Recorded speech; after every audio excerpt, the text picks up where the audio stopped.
Welcome to CIO Leadership Live Australia. I'm Kathy O'Sullivan, Editor-in-Chief for Foundry's flagship enterprise brands, CIO and CSO. And joining me today is Scott Andrews. Scott is one of our CIO 50 alumni and Chief Operating Officer at Idea Science. Hi, Scott. Welcome to the podcast. Thanks for being with us today. Hi, Kathy. Good morning. Thanks for having me and great to be here. Great stuff. Look, tell us a bit about your career to date. How did you get your start in IT? Yeah, if I turn back the clock a little bit and think about high school and what I excelled in year 12, there was really three subjects that I did well in: English language, business management, and information technology. And as I was finishing high school, I was able to achieve my first choice in terms of university degrees. So I got into Bachelor of Business Systems at Monash University, and that's really where I got to explore my passion for IT. At the same time, I was working at Telstra Stores. I was a casual retail sales officer, helping primarily consumers and small business customers with home internet, mobile phones, and home telephony, things of that nature. And Telstra had a graduate program. So I decided to apply for that graduate program, and I was accepted onto that graduate program. And the first division I worked in of Telstra was their Telstra Technology, Innovation and Product team. And I was put onto a mainframe computing programming assignment using COBOL. And I worked out I didn't love that much, wasn't really my strength. And I found my sweet spot in the digital product area and really acting as a translator between the business who represented their customers and the technology area. And that was where I really excelled, and was part of the team that introduced the first voice over internet protocol technology on the business side for Telstra. So that's really where I got my start. Great to see that you were the product of a graduate program and worked your way up into those different CIO and digital leading roles. So you've recently taken up the role of COO at Idea Science. Can you tell us a bit more about the organization and your role there?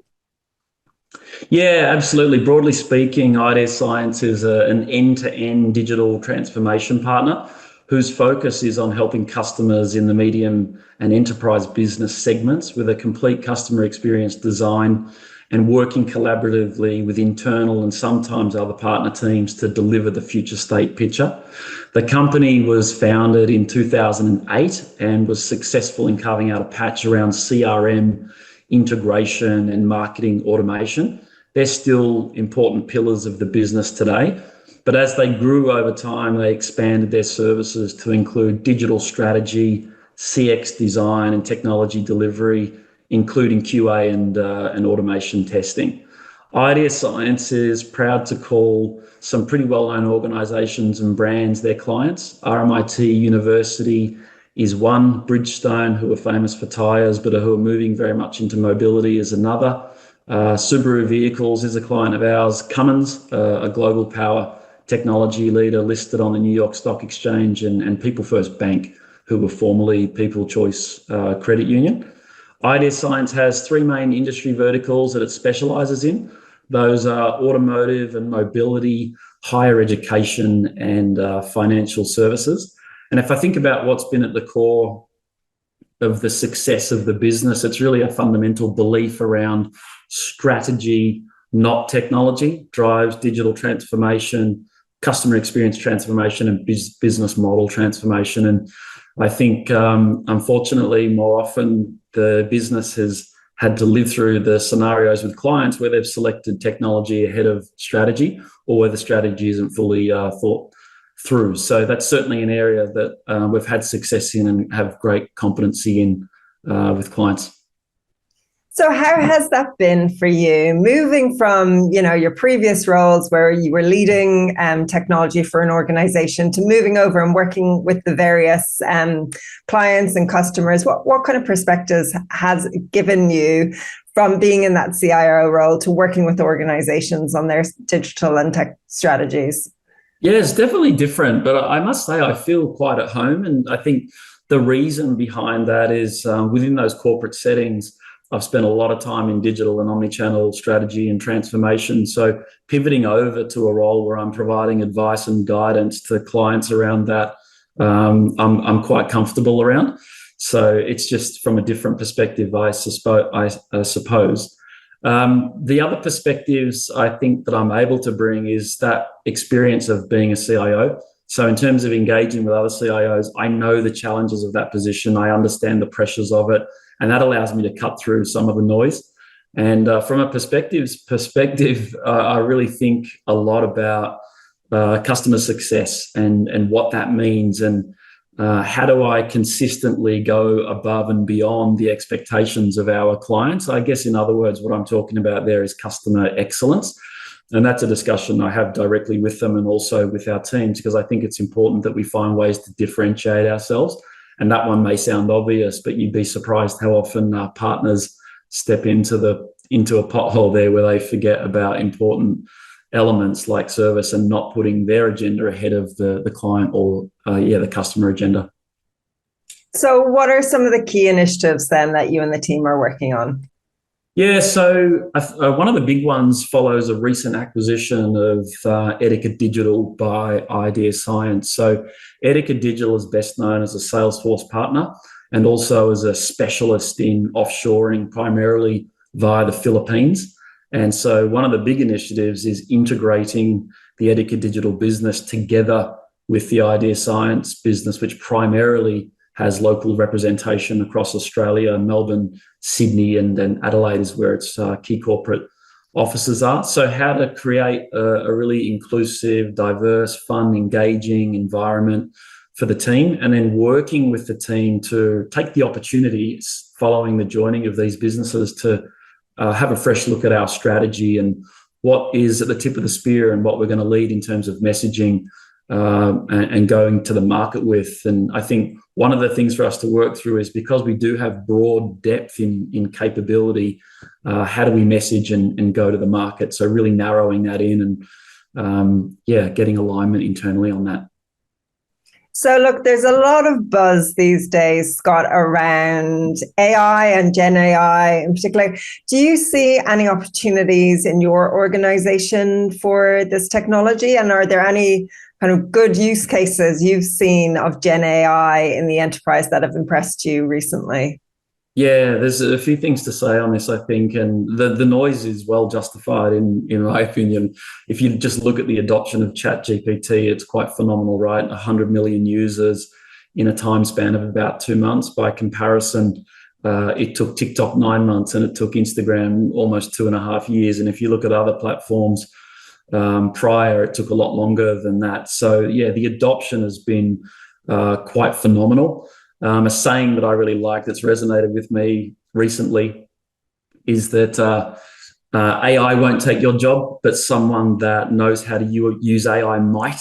And I think about that when I think about our people internally and remaining relevant, not just in the jobs that they do, but also for our clients. And I think AI really can be a force multiplier, right? So if we can be dramatically more efficient and produce substantially more output because we can remove some of the sweat, that will mean, I guess, a bit of a pivoting in the roles that we perform. But if we can flow that benefit on to our team members and for our clients, I think it's only a good thing. It needs to be, of course, done safely, responsibly, and naturally there's an understandable concern around data privacy and how to not expose, your organization. And that's certainly something that our clients are talking to us more and more about. Use cases wise, there's stacks of stuff that's super interesting that's going on. I could talk for hours about it, but I suppose for me, if I put a client lens over it, we've got an insurance client at the moment that really had quite a large problem to solve around compliance. And they essentially had a small compliance team trying to monitor and provide coverage of literally thousands upon thousands of broker calls with their clients every month. And it just didn't scale, right? So they were getting very small coverage, maybe listening to 20% of recorded calls. So they had this massive exposure where they weren't able to listen to the vast majority of calls that their brokers were conducting.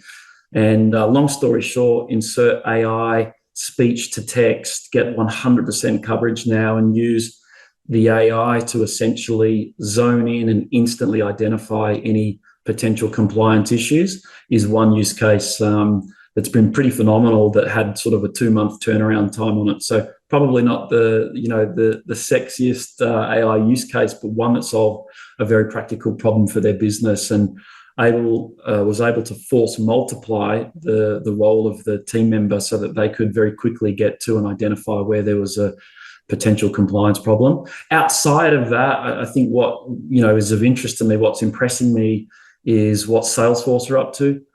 In particular, of course, we're a Salesforce partner, but on two fronts, really. The level of investment via Salesforce AI Ventures, they're $500 million invested into that. They've got, I think, now 6 different startup businesses that they've poured investment into.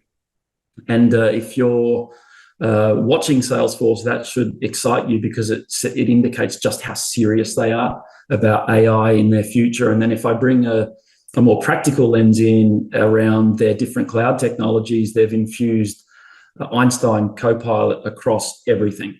So it's immediately accessible, and it's also in the vein of Salesforce, which is really clicks, not code, right? So it can be practically used by end users. It's conversational, and there's just a multitude of benefits that can come from that. And certainly that's something that our clients are talking to us about. Yeah, there's certainly some fascinating use cases out there. And I'm really actually looking forward to this year's crop of CIO 50 entries, because I'm sure we're going to see some really solid examples of Gen AI being used in the enterprise as well. So look, really keen to get your thoughts on how you think the role of CIO has changed, especially since you first started out, all those years ago, back when you were working in the Telstra store and got onto the graduate program. How do you think the role of CIO has evolved in those years? I'm feeling old when you say all those years ago, Kathy. I think the role's evolved a lot, right? When I thought about this, back in the day, it seemed to be very sort of service focused, reliability, uptime, 5 nines, those types of things. And I think those things are still very much important, but it's so much more diverse and broadened now, right? So the pace of technology introduction and adoption is dramatically different now to what it was back in the day. So I think the CIO, CDO, CTO needs to be a dynamic leader, a strong leader of people, a very good influencer of executive teams and boards. And I think they need to be not a mastery of technologies, but they need to have a combination of commercial skills, strategic skills, and know enough about those emerging technologies and how they're going to impact their business and their customers. And that's the other thing I would comment on is, I think back in time, there was less of the customer focus, 15 or 20 years ago, right? So I think it was easy for CIOs to kind of have that back office mentality, but that has very much changed. You've got to have a customer first mindset in any of those CIO, CDO, CTO type roles today. And I think it's really wildly different, isn't it? You've got a lot more CIOs on executive teams. That wasn't as common or as popular back in time. And I think the role will continue to evolve. So, I think you've got to have a dynamic set of skills and experiences to be successful in the CIO position today. Indeed. And look, you deal with loads of CIOs in your current role now as well. So what do you think are some of the biggest challenges that face CIOs in 2024? I think under the banner, I think digital strategy and transformation is absolutely still, that wasn't a flavor, right? That's absolutely going to remain into the future.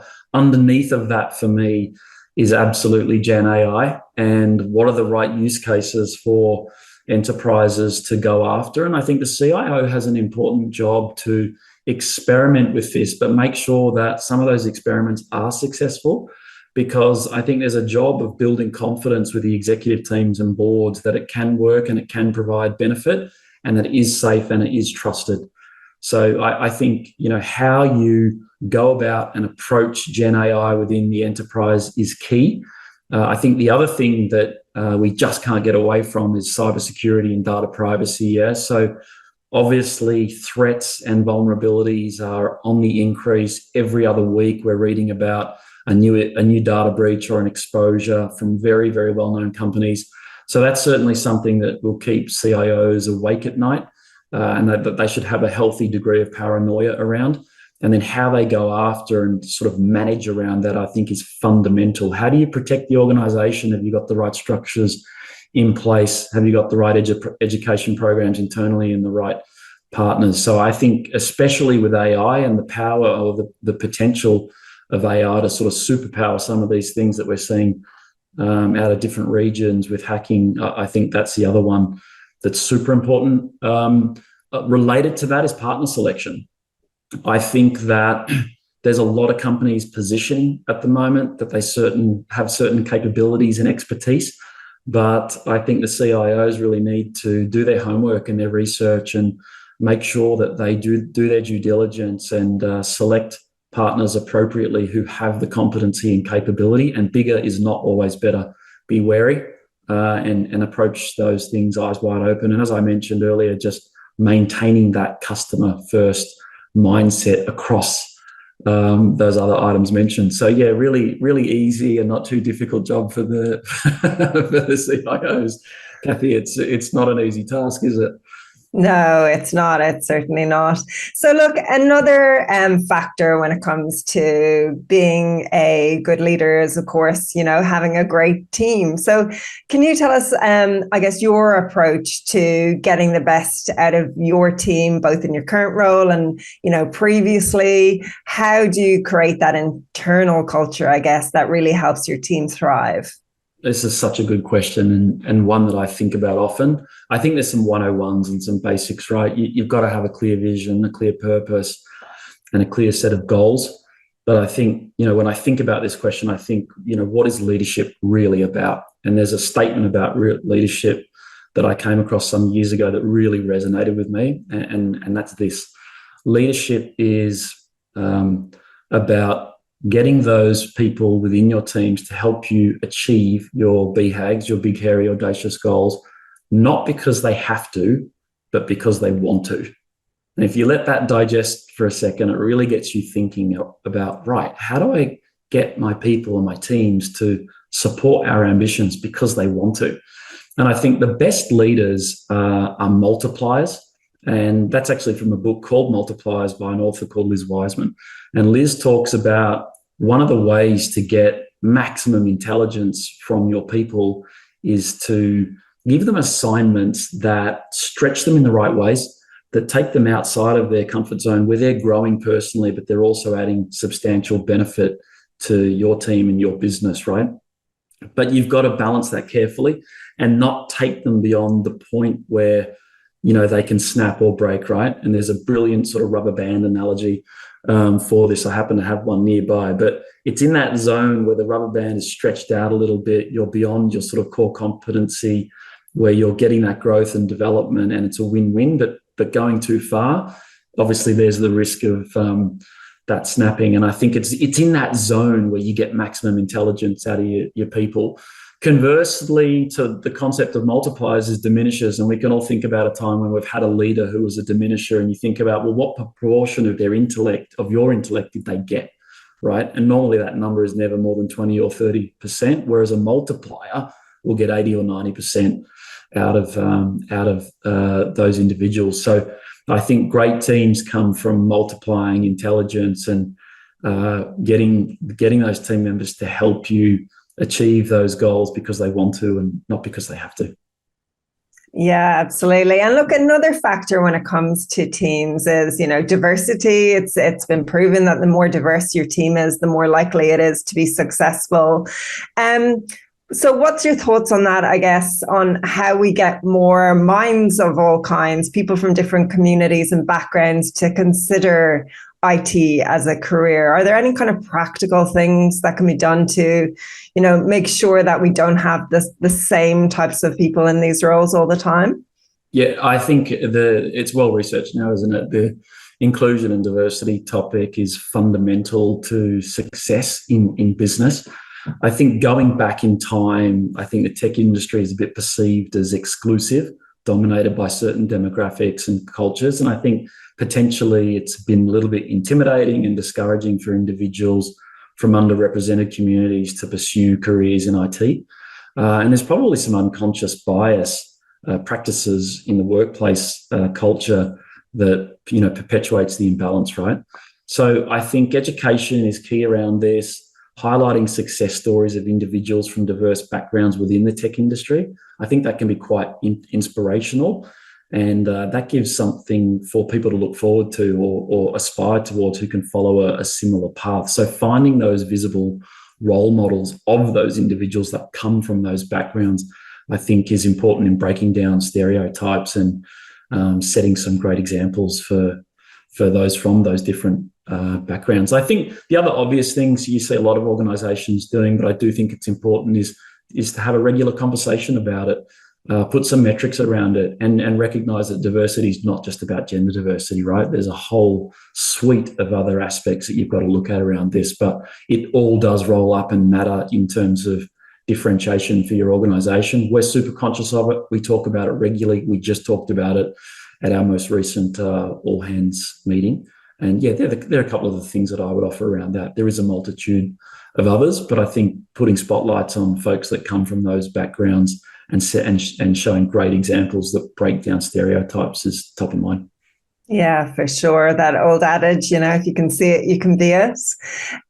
So changing tack just a little bit, Scott, we're all a work in progress. So just reflecting on your career, are there any, mistakes or things that happened along the way that in hindsight, even if it might be a bit painful to think about, actually really shaped you as a leader and gave you a lot of insight?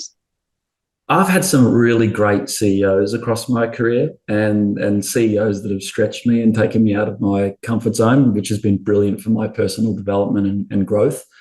And in one particular organisation with one particular leader, they found the right way to continually encourage me to get out of the back office, to get down on the ground, to get on the floor, to get down to where the customer service team was, to get on a call and to listen, to jockey with a team member, to get hands-on. And that for me was a very important lesson.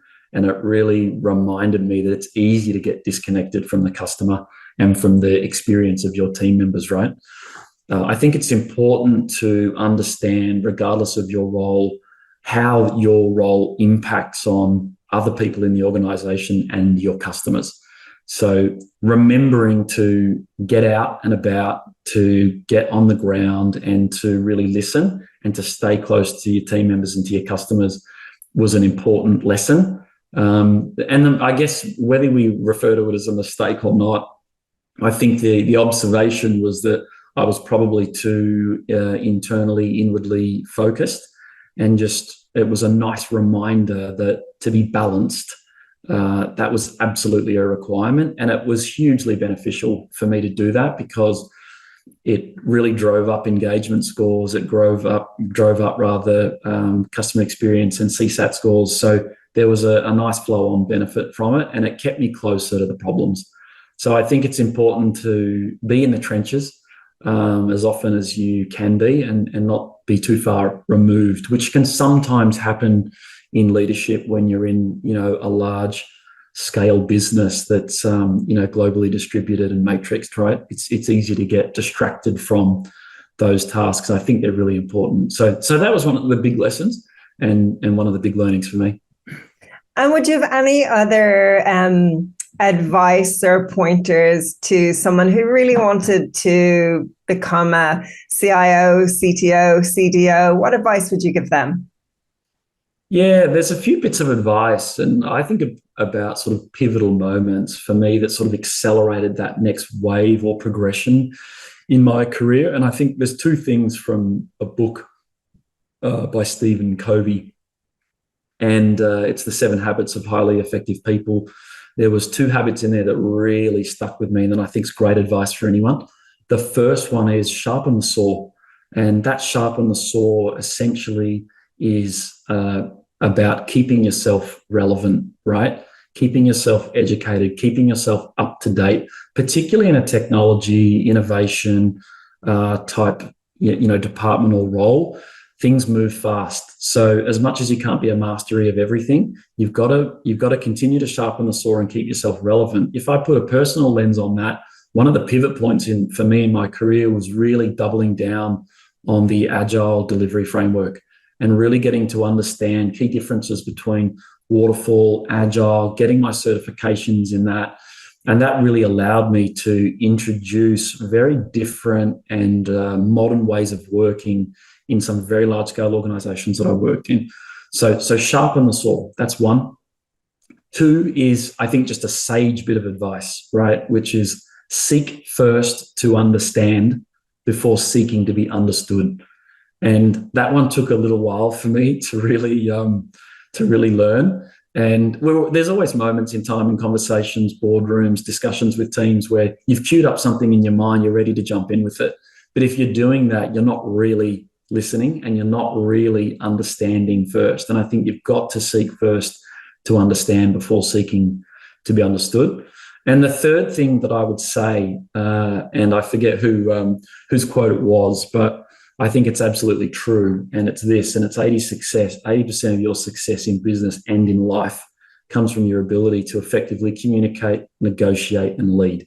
And essentially that's about interpersonal skills and communication, right? How you manage and work with people is fundamental to how you progress in your career and the success you have as a leader in business, and even just as an individual in any role that you hold.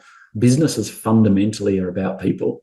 And I think sometimes that can be forgotten. So yeah, they're the three things that for me, I think about when I think about that question. And I think a good little bits of advice.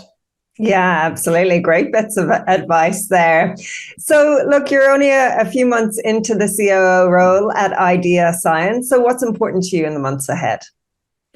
Yeah, there's a few things. So I think first and foremost, our people. I'm very conscious and aware of creating that inclusive, diverse environment, making sure that we do some of the simple things right. We onboard people in the right way. We make sure they have a good experience. We integrate our team members and that they really get to know each other and the individuals within our business. There's really great depth and capability. The acquisition of Etica has really been a bolstering of existing capability, which is encouraging for the teams because they're now part of bigger departments that have greater depth, and also for our clients because it gives them greater depth in what we can offer them. So our people is top of mind for me, that integration piece. Customer success. So I mentioned that earlier. How do I really drive customer success for, in particular, our existing clients? How do I deliver a +1 for them? How do I go beyond just meeting their needs?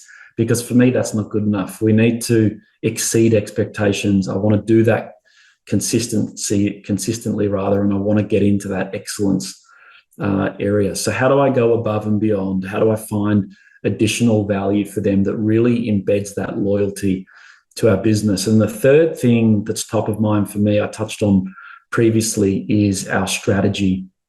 So I touched on earlier, what's the tip of our spear going to be? We've got a broad set of capabilities, but what do we go to market with? We're a Salesforce partner. We're very good at CRM. We've got a QA and testing practice that we're highly competent at. We've got a great digital strategy function. But I think one thing we know through research is that great organizations really hone in on what they're going to be famous for.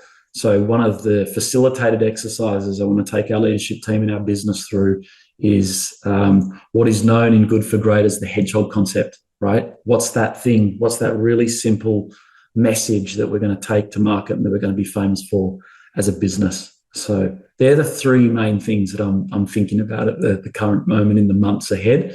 It would be remiss of me not to touch on again Gen AI and what's happening out with technology in the market for our clients and how that relates to the services that we provide. So the influence of technology on our job as a partner would be the thing that I would wrap around those other 3 points.